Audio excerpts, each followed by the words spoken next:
தைப்பூச திருவிழா சிறப்பாக நடைபெற்றுக் கொண்டிருக்கிறது. திருவிழாவில் கலந்து கொண்ட அனுபவம் மனதிற்கு நிறைவாக இருந்தது என்றே சொல்ல வேண்டும். திருவிழாவில் நான் பார்த்ததில் மனதில் நிலைத்து நின்ற சில அம்சங்கள்.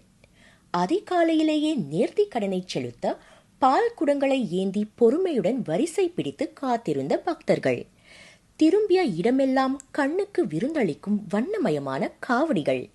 பக்தி பரவசத்தில் திளைத்த பக்தர்கள். திருவிழாவிற்கு உயிரூட்டிய இசைக்கலைஞர்கள். பக்தர்களுக்கு உற்சாகம் அளித்த உற்றார் உறவினர். மனதையும் வயிற்றையும் நிறைய வைத்த அன்னதானம். தொண்டூழியர்கள் பார்த்து பார்த்து செய்த உபசரிப்பு. கூட்டத்தை நிர்வகித்த குழுவினர். திருவிழா சுமூகமாக நடைபெற முக்கிய பங்கு வகித்த ஆலய நிர்வாகத்தினர். இவர்கள் அனைவரது கூட்டு முயற்சியும் திருவிழா சிறப்பாக நடைபெற துணை புரிகிறது. தைப்பூச திருவிழாவில் உங்கள் மனதில் குறிப்பாக இடம் பிடித்தது என்ன? காமெண்ட்ஸ் பகுதியில் பகிருங்கள்.